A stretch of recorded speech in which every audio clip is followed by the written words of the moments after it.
today we will discuss about normal puparium, involution and lochia. Actually, these three topics relate to each other. So first of all, we will see normal puparium. So what is puparium? Puparium is the period. It starts from just after the birth of baby till 6 weeks, in which genital organs or reproductive organs revert back to the non-pregnant state.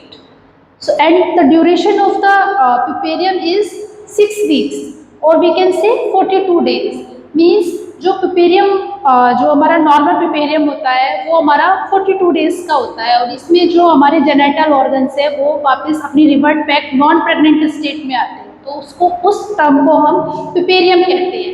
और puparium जो है वो generally three classified, उसको हम three categories में classify करते हैं. First is immediate, second is early and third is remote. So जो हमारा इमीडिएट puparium होता है वो हमारा जस्ट डिलीवरी के बाद से शुरू हो जाता है और वो 24 आवर्स तक का पीरियड होता है. और अर्ली स्टेज जो होती है वो हमारी 24 आवर्स के बाद स्टार्ट होती है और 7 डेज तक चलती है. और जो हमारा रिमोट होता है वो 6 वीक्स तक चलता है remotely. So we can classify puparium into 3: immediate, early and remote. The word puparia. Now we will discuss about puparia. So what is puparia? The woman with puparium is known as puparia. Means जो lady puparium period में चल रही होती है उसको हम puparia कहते हैं. So now we will discuss about involution. Involution the genital organs revert back to the non-pregnant state. Involution होता है कि जब genital organs अपनी नॉन प्रेग्नेंट स्टेट में रिवर्ट कर रहे होते हैं, उस प्रोसेस को हम इन्वोल्यूशन कहते हैं. और we can say the tissue revert back to the non pregnant state both anatomically and physiologically. Means structurally और functionally in both condition when genital organs revert back into normal non-pregnant state, that is known as involution. So how involution take place? involution होता कैसे है? तो सबसे पहले हम बात करते हैं यूट्रस की. यूट्रस में इन्वोल्यूशन की क्या प्रोसेस होती है? सो नॉन प्रेग्नेंट स्टेट में, जैसे कि सबको पता है कि नॉन प्रेग्नेंट स्टेट में यूट्रस का वेट होता है 60 ग्राम. और प्रेग्नेंट स्टेट जैसे ही लेडी कंसीव करती है और वो प्रेगनेंसी की मतलब ऑनसेट मीन्स टर्म तक पहुंचती है, तो टर्म तक पहुंचते पहुंचते जो यूट्रस का वेट है वो 1000 to 1200 ग्राम्स तक हो जाता है. और आफ्टर डिलीवरी वो 100 ग्राम्स तक रह जाता है. जैसे ही बेबी का बर्थ होता है और उसे फीटस बाहर आता है, प्लेजेंटा और ये सब चीज़ें बाहर, फ्लूइड एंड जो अदर चीज़ें होती है वो बाहर आ जाती है, तो उसके तुरंत बाद जो यूट्रस का वेट है वो 1000 ग्राम रह जाता है. और विद इन अ वीक वो रिड्यूस होके 500 ग्राम्स तक पहुँच जाता है. सो नॉन प्रेग्नेंट स्टेट में 60 ग्राम है और प्रेग्नेंट स्टेट में 1200 to 1200 ग्राम से, और जस्ट आफ्टर डिलीवरी वो 1000 ग्राम रह जाता है. और 1 वीक के अंदर वो 500 ग्राम्स तक पहुंच जाता है. और विद इन 4 वीक्स के अंदर वो हमारा 100 ग्राम्स रह जाता है. Means near to non pregnant state. उसको फुल्ली नॉन प्रेग्नेंट स्टेट तो नहीं कहेंगे पर near to non pregnant state पहुंच जाता है. फिर इसके बाद हम बात करते हैं मेजरमेंट ऑफ यूट्रस. तो वो होती है 20 into 12 into 75 means width, length और थिकनेस. तो इसकी जो non pregnant stage just after delivery जो है वो इसकी मेजरमेंट रहती है 20 सेंटीमीटर. तो विड्थ होती है 12 centimetre long and 75 centimetre width.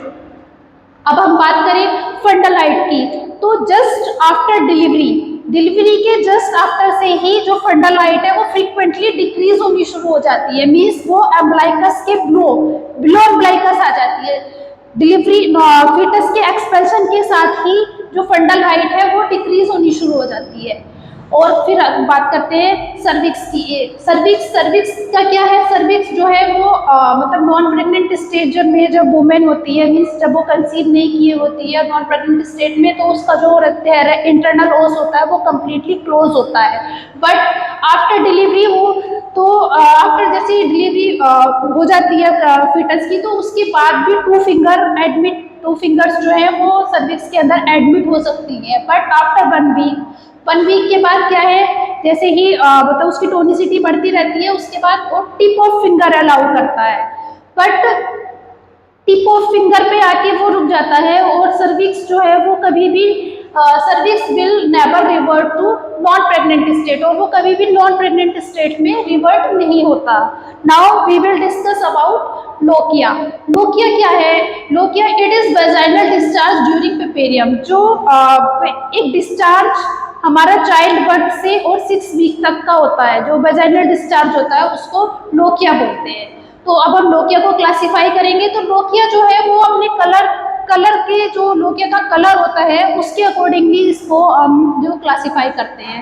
So first of all आता है लोकिया रूब्रा। लोकिया रूब्रा होता है रेड कलर का, और इसमें ये जो लोकिया रूब्रा होता है ये 1 to 4 डेज का सीक्रेशन होता है, जिसमें जो फीमेल है उसके अंदर जो वेजाइनल सीक्रेशन 1 to 4 डेज होता है उसको लोकिया रूब्रा कहते हैं। और इसके लोकिया रूब्रा जो है इसके अंदर फीटल मेम्ब्रेन और बर्नियर्स गैसियोसा जैसे कंटेंट्स पाए जाते हैं। फिर इसके बाद आता है लोकिया सिरोसा। लोकिया सिरोसा जो है वो येलोइश, लाइट येलोइश या लाइट ब्राउन और पिंकिश कलर का एक सीक्रेशन होता है, जो कि 5 to 9 डेज चलता है। 1 to 4 डेज चलता है लोकिया रूब्रा, और वहाँ 5 to 9 डेज चलता है लोकिया सिरोसा। लोकिया सिरोसा में क्या होता है, WBC ज्यादा होते हैं, इसलिए इसका कलर व्हाइटिश और या पिंकिश ब्राउन होता है, क्योंकि इसके अंदर WBC ज़्यादा होते हैं और थोड़े बहुत माइक्रो ऑर्गेनिजम्स भी इसके अंदर पाए जाते हैं। फिर इसके बाद हम बात करते हैं लोकिया एल्बा।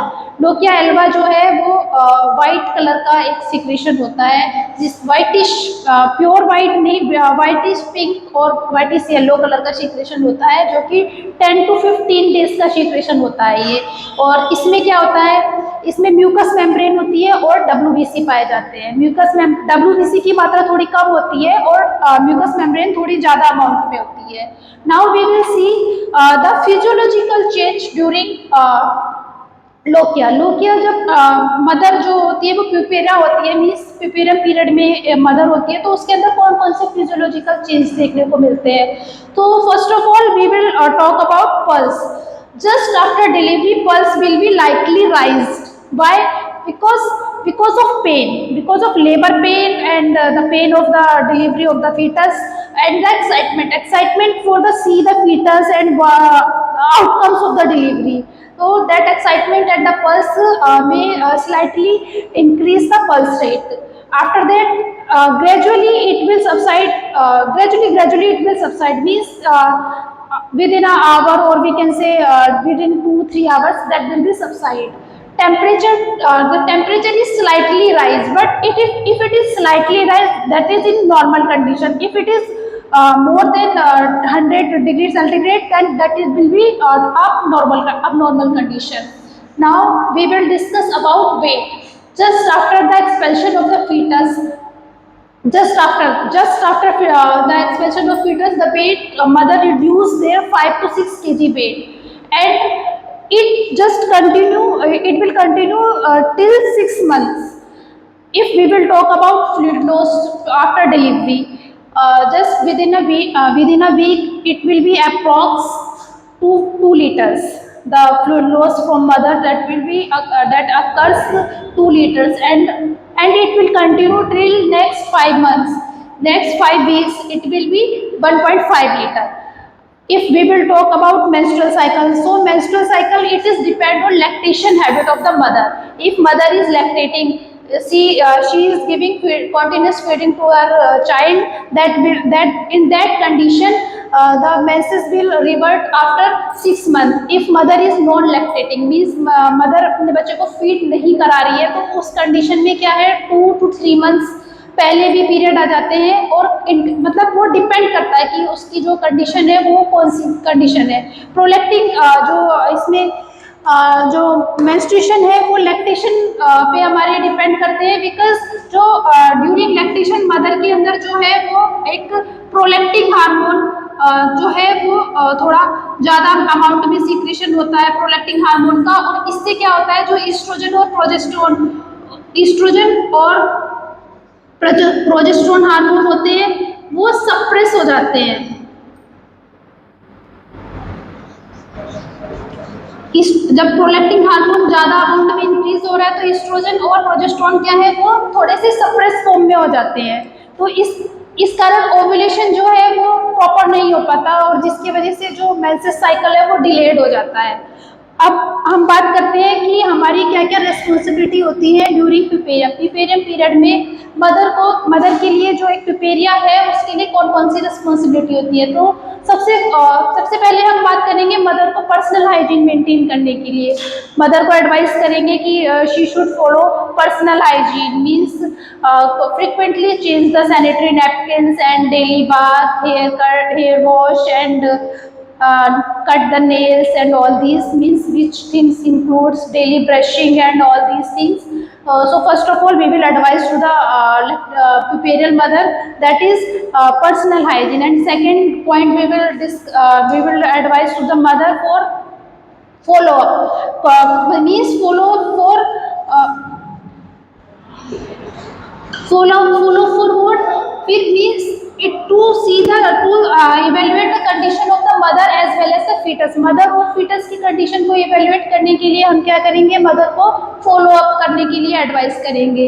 फिर हम जो हमारी पिपेरियल मदर है उसका dietary chart, we will advise the proper diet and nutritive diet to the mother। After that we will suggest some exercises for reduce the depression and the fatigueness of the mother। After that we will advise mother for continuous breastfeeding।